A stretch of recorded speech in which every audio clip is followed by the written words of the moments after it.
Hi sweeties, how are you doing? Welcome to Cimnanya. If this is your first time of coming across this channel, sweetheart, kindly smash that subscribe button and turn your notification so you are notified each time I upload. And please give this video a thumb up. I appreciate you all so much, and I am saying a very big shout out to every one of you for all the support and love you all shower me here with. I am grateful, and you are super sweet. Thank you all so much. So today we'll be talking something very important, and there are so many videos circulating on the internet, police brutality and the rest of it. I mean, it's becoming horrible. And now this is a black brother who had experience of cops shoving dildo down his butt. And I am asking, what the hell are cops doing with dildo? How does that even connect to their job? Because I have no experience how that happened. And the fact that the cop that actually went to this, like they did this to the men, were actually off duty. How did he do that? I mean, he got tased, they used that on his butt, and they did so many horrible things to him. The second part is also talking about how they unleashed a dog on a man and his arm. Oh my goodness, how do these people wake up to do things like this? I really do not understand it. And the fact that they are going to be watching themselves doing the most to black people, and not even one person, I mean, tells them that, man, we are going far, we are doing the most. It's just very horrifying. And then each time black people get scared when they are being pulled over, and there's some of them are gonna say because they are resisting arrest or because they are resisting this. Like these ones, what were they resisting? Did they catch them with any illegal something, or did they catch them with gun or something? Nothing. They did not catch anybody with any gun. Nothing. They surrendered. And still, it is not enough. And if I see anybody say anything like, because you were resisting or this thing, because you did not, I am going to block your entire, everything that got to do with you. If I see that kind of comment, I am blocking you off. I mean, enough is enough. I'm just going to roll this clip. We'll come back to talk about it. Let me know what you all think in the comment section. So straight up here we'll go. With all due respect, ma'am, if you don't see the amount of gaslighting that you're doing with this comment, let's talk about this. So I recently posted a story about an unarmed black man by the name of R0asting who experienced police brutality, excessive use of force by being mauled by a canine. And if you go back through my comments, you'll see that I was accused of spinning the story, I was accused of not telling the whole story, I was even accused of lying. But it seems what most people do not want to do is have a real conversation about a real problem that we're experiencing in America. The entire Black Lives Matter movement was centered around police brutality and the killing of unarmed black men. Engage this conversation with empathy through the lens of the black experience. We double down on We've heard innumerable stories of black people sharing that they have a real, visceral, paralyzing fear of interacting with the police. We've heard black mothers say that they had to prepare their sons for the world in a way that we could never understand. And rather than trying to listen to understand, we deflect, we minimize, we try to invalidate, we gaslight. When people say Black Lives Matters, we say Blue Lives Matter or All Lives Matter. And the story of R0asting is a perfect real-life example that we can all learn from. Then people said, let's go to the source. Well, what source did we go to? We went to the incident report. Who was the incident report written by? The police officer. Whose best interest are they going to write in? Their own. The incident report states the driver was given orders to get down on the ground and the suspect would not comply. And many people in my comments used that to justify the attack. But if you actually took the time to watch the video, or if you read other sources, or even the source in that same story, you would have realized that there were two law enforcement agencies on the scene giving conflicting commands. And this is why it's important to always film the police, because the canine officer can be heard yelling, "Get on the ground or you're going to get bit." Meanwhile, the trooper with the highway patrol said, "Come to me."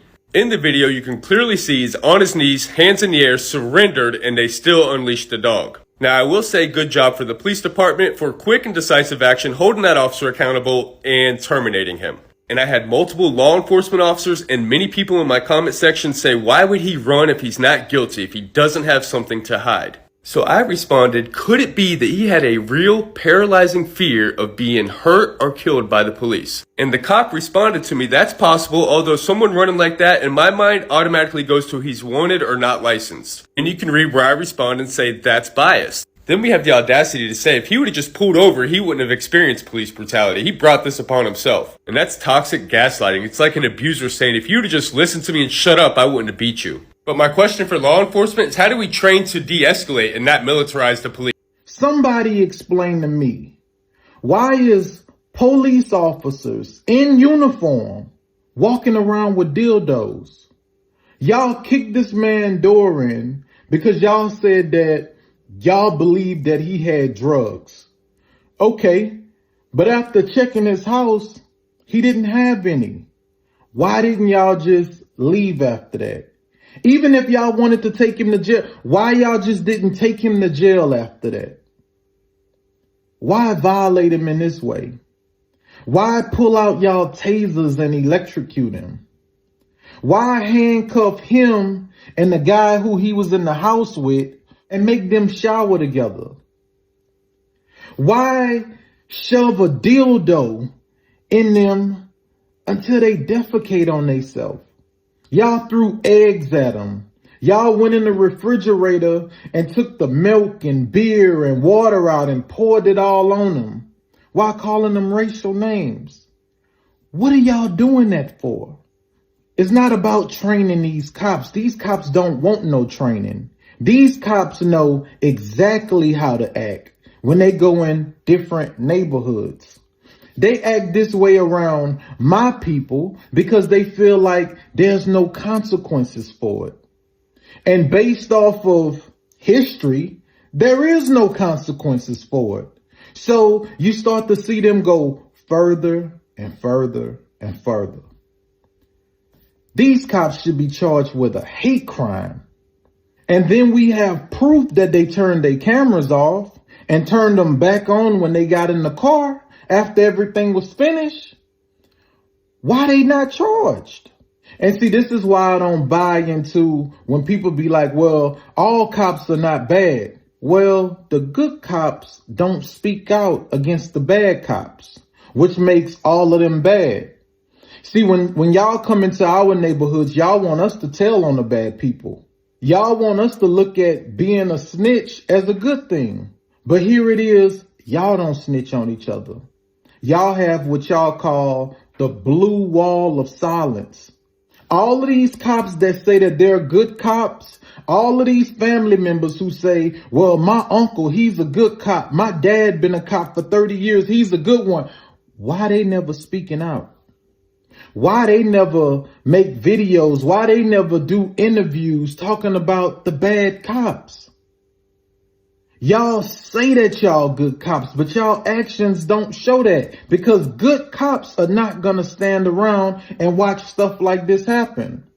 All 6 of those cops were bad cops. Not one of those cops stopped anything. None of them said, man, don't do that.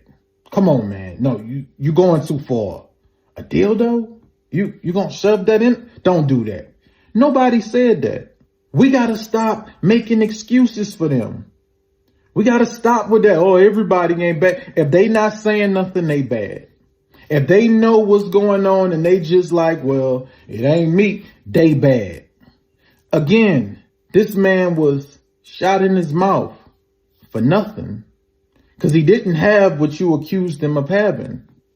And I read in one of the reports, the officer said, well, he reached for a gun. Where was the gun? Well, we couldn't find the gun. Why you couldn't find the gun?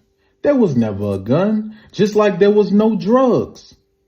And y'all want to be out here fighting each other? Say, bro, who you think might be the enemy is not your enemy. Trust me. Because one thing about it, the person who you think your enemy, he would go to jail if he get out there and violate. These here people who I'm talking about, they got free range. And if you don't think they have free range, they gonna show you. There's no pictures of these cops in handcuffs.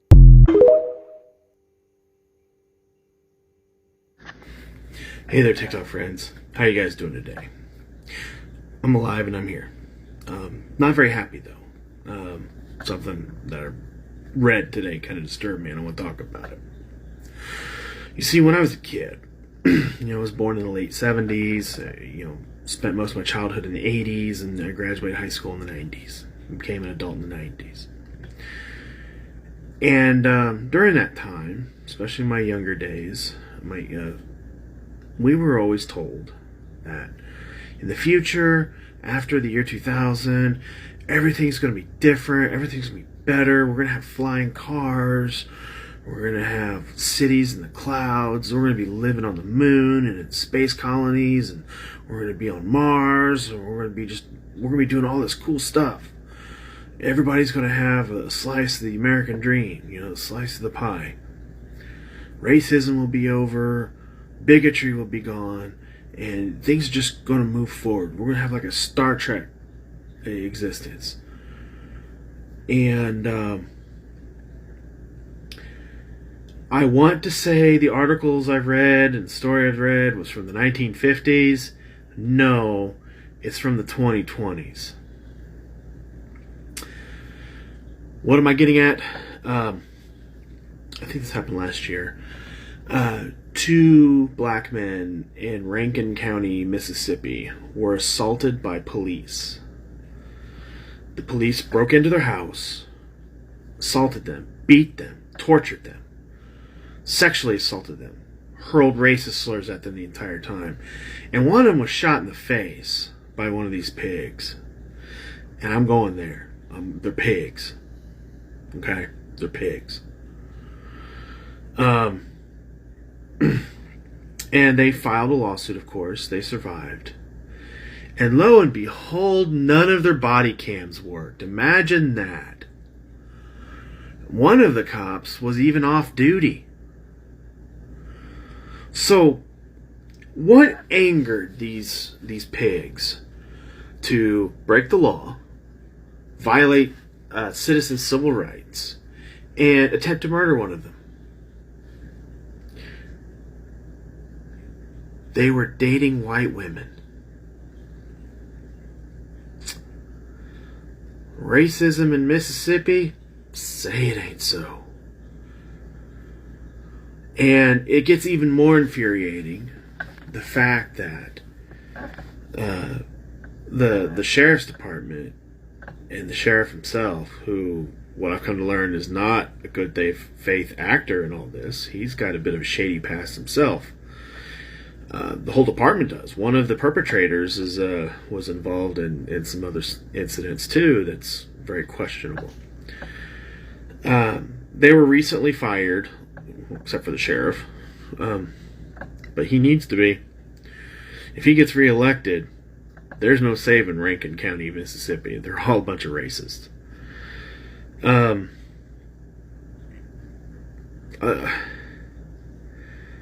I don't understand how this keeps happening. Like I said, I thought this was something that happened in like the 1950s or 1940s, some before the Civil Rights era. Kind of some Jim Crow bullshit. Nope. 2020s, 2022, 2023. This stuff is going on. Still. 2 men assaulted by white police officers for dating white women. That's where we're at. Now, I had to look it up on Google, and there are plenty of news stories. I think CNN did one, NBC did a couple of stories. The rest of it's stuff like Daily Mail over in the UK, the Mississippi Free Press, which is where I'm getting a lot of my information from an article that was published in February of this year. It's insane. If I had done this, me and some of my friends, my white friends, went and assaulted a couple of African American men, black men. I hate African American. It sounds so stupid. Like, what, am I a European American? No. You're not going to call me a European American, so I'm not going to call you an African American. You're a black American, I'm a white American. We're Americans. The biggest difference between us is this.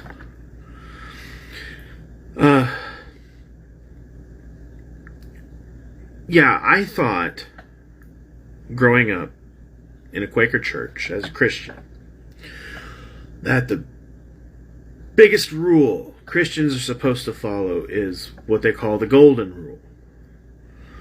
And the golden rule is treat others as you would want them to treat you. And isn't like Mississippi like 99% Christian? We're not seeing a whole lot of that. Actually, we've never seen any of that, have we? Racism has been a big thing. You had slavery. We had Jim Crow. We had the Ku Klux Klan.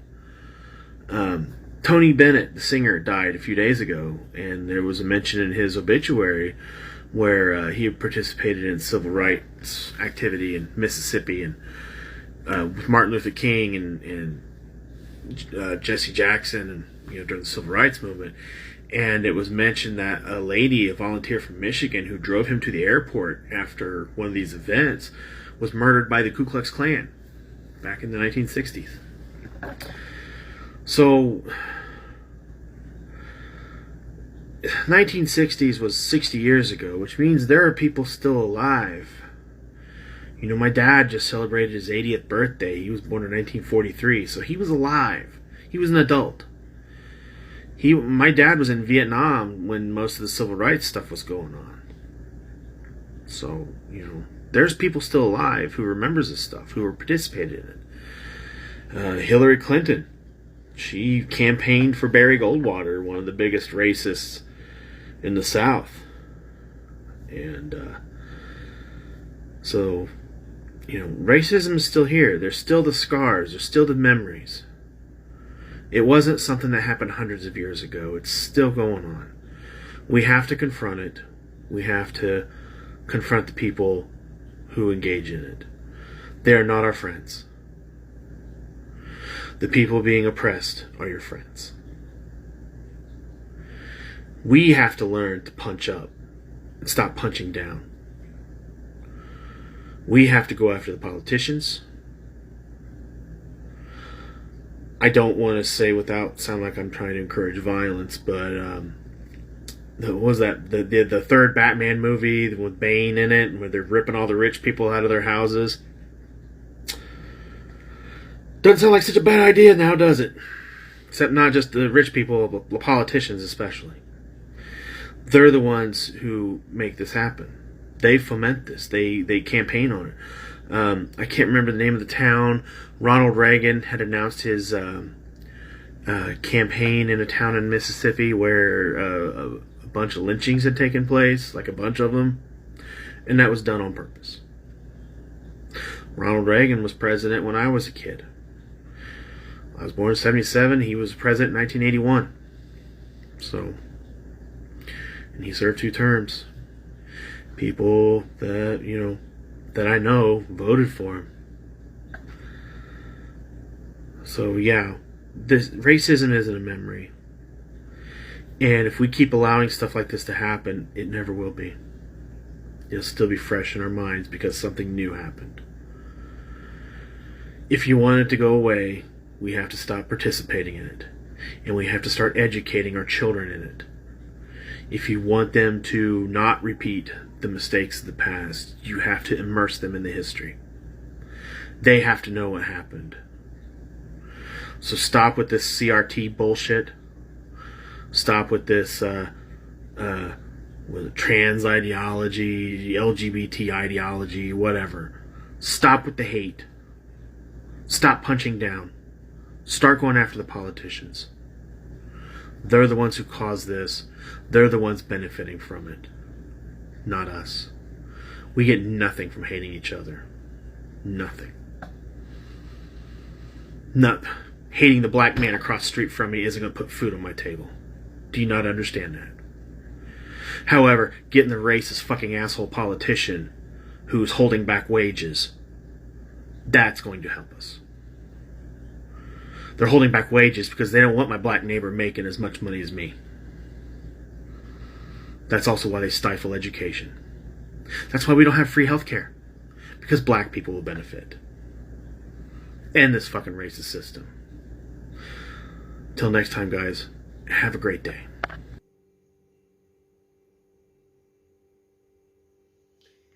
So this is all I got from this video, and there is a whole lot of stories circulating on social media now. I mean, there are so many horrible stories about police brutality on Black people, and I do not even want to put up the videos because I do not want to traumatize anybody. They unleashed dog on a Black man. I am probably going to screenshot or probably put a link in the comment section where you can go see the video. I mean, if you see this man's arm, the dog ate it up, like ate the dog up, ate this man up. And I am asking, there were other cops there watching.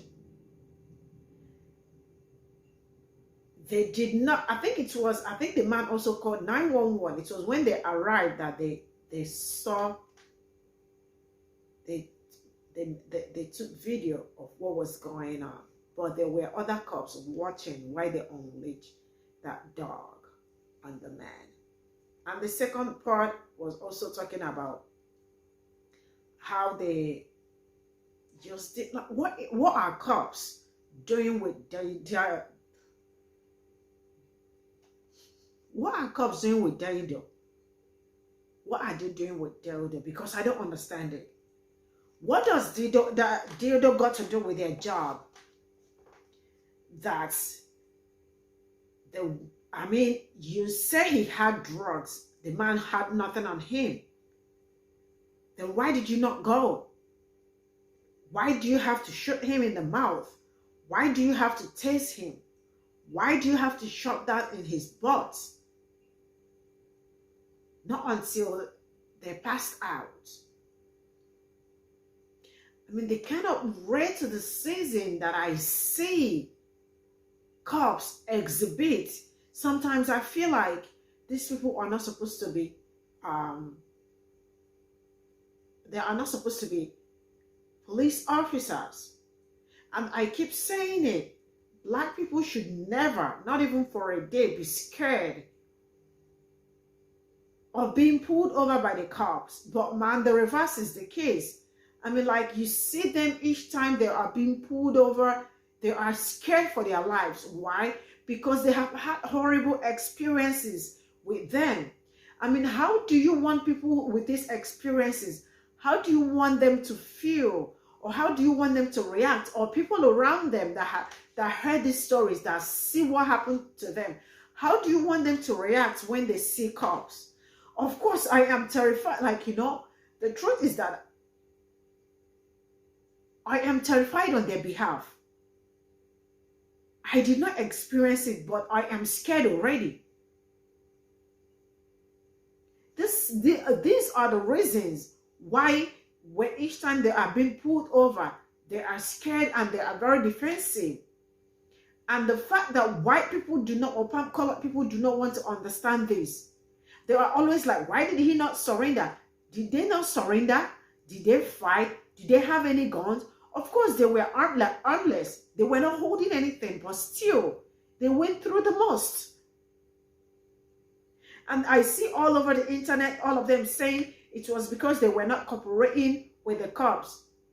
Like, are you for real right now? Are you being real right now? And the fact that some of them always look for a way to, cover up for the cops and try to put the blame on Black people, it's very horrifying. It's a very stupid attitude. Because instead of you to tackle the problem, instead of you to punch up, you are punching down. And they keep thinking like, the problem and the problem they are having, colored people are having, is that they think Black people are their problem, when they don't know that their system is the problem. Go face your system. Black people are not your problem. And not until they realize this, not until they know this, some of them are already unlearning and deconstructing because they now know what is going on and they choose not to be used against one another. But some of them, of course, they do not have mental capability to understand what is going on. Not until, I keep saying it, one day they are just going to be done with black people and they are going to face you. And you think it is black people's problem, it is definitely going to get to you. This is where I'm going to draw the curtain. See you all in my next video. Bye for now.